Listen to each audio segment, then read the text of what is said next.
Yo, what's going on, guys? This is Austin here. This is gonna be my first ever tutorial, and it's gonna be on 3D, well, the way that I 3D motion track on a cinematic, whatever. These are two softwares you need: Cinema 4D and After Effects. In After Effects, you're gonna need this plugin called 3D Camera Tracker. I think CS4 and below don't have it, or something like that. I'm not sure. But yeah, this is After Effects CC 2014. I think it's new one's one out. I'm not sure, but that is weird. But okay, let's get started into this shot. First, import your cinematic. I should actually import mine before.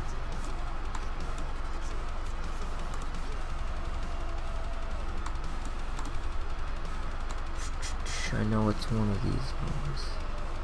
I'll do this one.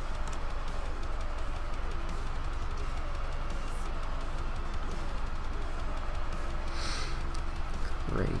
Okay. Once you imported your cinematic that you want to motion track 3D text on, you drag this and put it in a comp. Cinematic, that's good.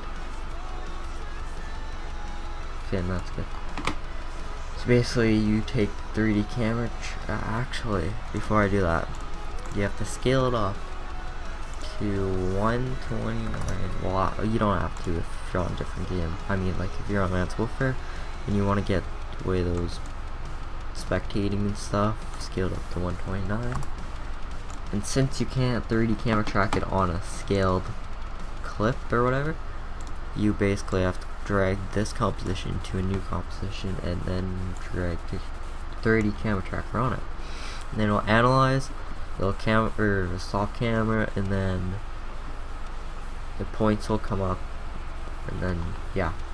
So go ahead and do that, and I will be right back. We're back, and the points are tracked. See, they're tracked. All these points, and if you just get it like this, you basically just have to click that, and then all these points should come up. So I want to put the text right here in this main area, right in front of sorry, I have hiccups. And if you can hear a fan in the background, I'm sorry. I don't know if I have a fan on, but see, you gotta look for a flat spot that you would put as the ground. Like, see, that looks pretty flat. That's the flattest I can get, because it's on an angle.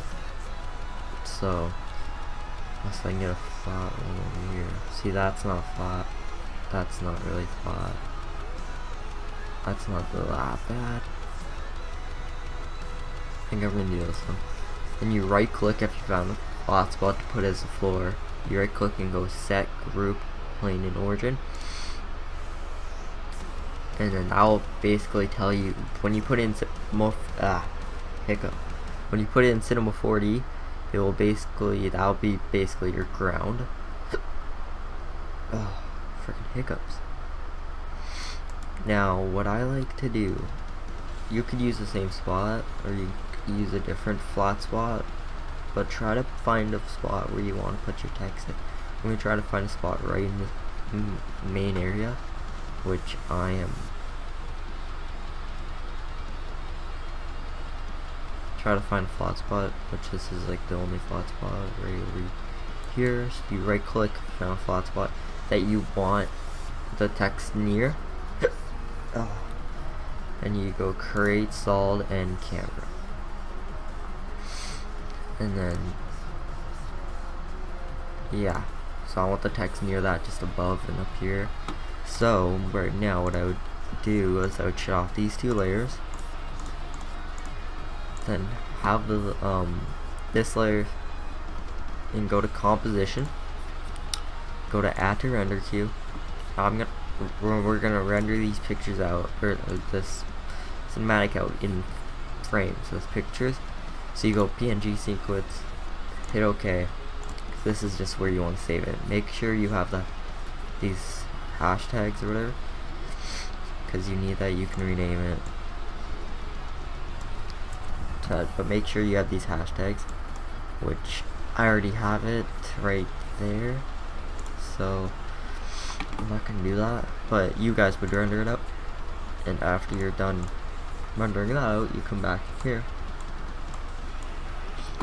and you have your solid. Turn these two back on. See, it looks pretty tracked. Right now you want to do is you're gonna go file and you're gonna export. See, you need 740 for this. You're gonna export basically what you tracked in. Oops. You're gonna export into Max on Cinema 4D exporter. That's what you tracked, and it's basically gonna just save wherever you want. I'm gonna save on desktop. Name it up. Go save, and you'll be my desktop. Oh, where's it? So you basically go where it was saved, drag it into your After Effects, and then you drag it into the composition at the top. You put it at the top layer, or make it the top layer, and there'll be lines here, and like kind of what looks like in Cinema 4D. See all these lines? See, look at that's where I put the set ground plane origin, or group set group plane origin, or whatever. That basically tells you that's the ground. So if you want to get rid of those, you just go standard final, and then you just open up your open up your Cinema 4D project that you saved out of After Effects.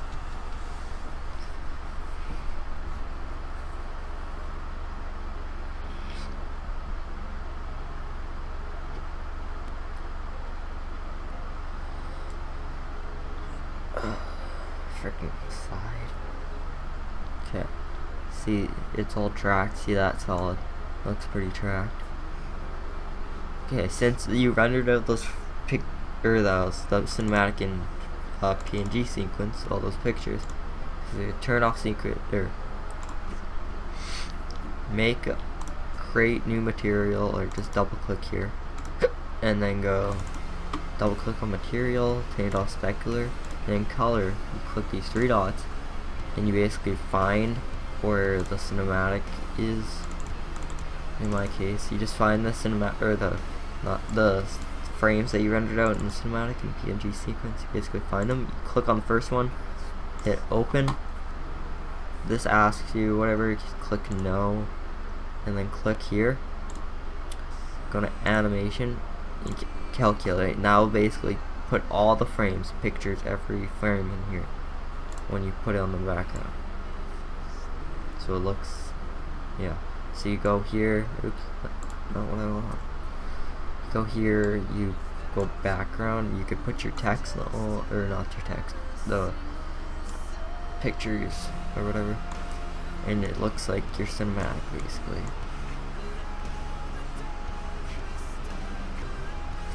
So I go in the middle where, well, text basically would be. You go mo text.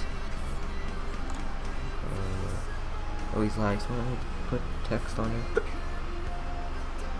Freaking hiccups.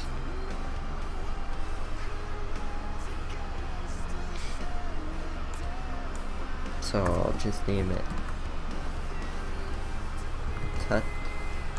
And the font I really like would be Typograph Pro, or whatever you call it. Typograph Pro, yeah, this is my favorite font. Basically just move the font up there, and look at it's tracked. Now that actually looks disgusting, so we're gonna add a light.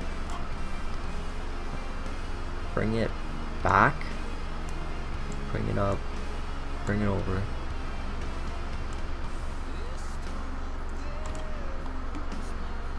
And now, what I do, I'll put the link I'll put a download link in the description.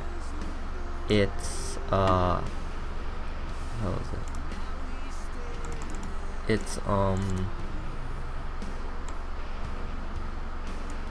It's Sora logo plus Lightroom. It's basically just, I don't use Sora logo, I don't use the Lightroom, I just use the materials that are in it. See, here's the Sora logo, here's the Lightroom. I don't use it, so I'm just gonna delete that. I just use all these materials. Those are basically the only thing I use. So my favorite one would be glossy. This glossy one. So basically you drag any material that you want on the text, drag it here, and then I like this metal one for the sides. I like this one for the sides. Well, this should not be like this, but okay. To basically get the metal on the sides and have this one in front, the glossy black on front, you drag it to in front of the metal, or your whatever color you want on the side, and you put a capital C and a 1, and then you click off, and then it will be on the sides. But of course you gotta put caps on it, filled caps, which I didn't, freaking hiccup still. But yeah. And if you save it, basically every time you want to look at it, instead of rendering out here, you just save it. Just go down here, save, and it'll save, and then you open up your After Effects. And it'll be right there. And you could see it, change this to full, so you could see it better.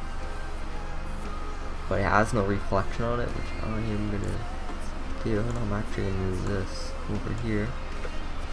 Take my light, move it over, move it down a bit.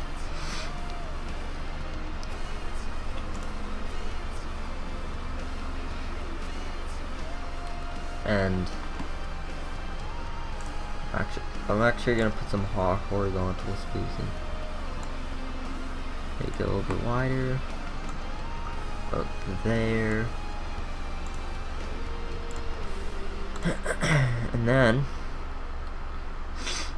And this is also why you rendered out the frames, not just put it on the background. And then yeah, you basically create a note, or click this, create a sphere, or whatever you want to call it. Oops. You basically just move this one to go around the text, or where you want to go.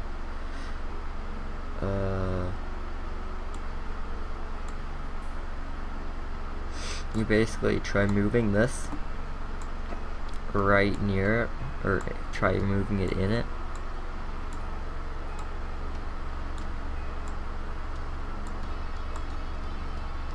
In this case, it's in it right now. Move it over, try to center it in the middle of your text or whatever. Then you go over here, and you just make it bigger, make sure the text is at this big ball. And then you just drag your cinematic that you rendered out, or the material. You change this to spherical, and you put a compositing tag on this. 40 compositing tag. You uncheck cast shadows, receive shadows seen by camera, and you check compositing background. And then you can double click this dot right here to make it turn off. Well, it won't turn off, you just won't be able to see it, but it'll still actually work. So I'm gonna put some reflection on this. Put it for the reflection. Put your color. If my color black, try putting the reflection up a bit lighter, a lighter color like gray maybe. And then put the reflection up, and you'll be able to see that there's more reflection on this. So if I want to really, I could do that, and then I could save it and see what it looks in After Effects. But it would be like, there's a lot of reflection on there right now.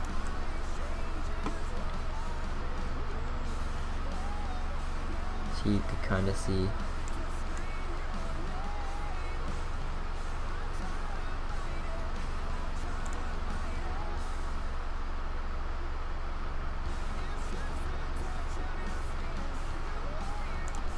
Yeah, you could just see some reflection on that. It's not the best tutorial. This ain't my throat's going, holy crap. Yeah, this isn't the best tutorial. I just want to get out to you guys. My first one. I'll get better as I keep doing tutorials. Basically, yeah, and then if you want this solid to go away, see if you delete this one, it won't go away in here. You basically have to go in Cinema 4D, click this down arrow, down arrow, it says track solid 1. You just delete it, and there you go, it's gone, and then you just save it, like in After Effects, and it should be gone. I'm actually going to move that text, but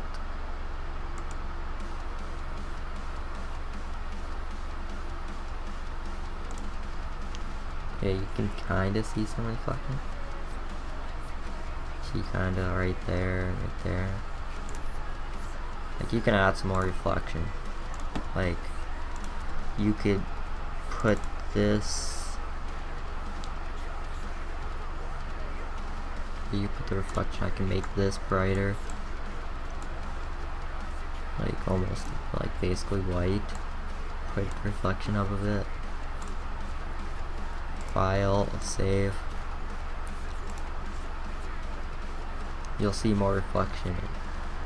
See, cause see more reflection. That actually looks disgusting.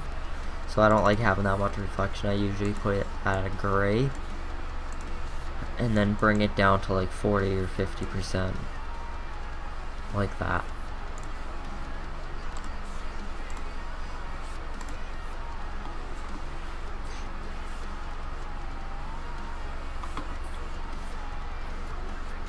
And if you want to see what the side of it looks like, you can't really see it, but I'll turn it around to see the metal or whatever on the side. Save it. Bring it here. Okay, that's actually a bad example.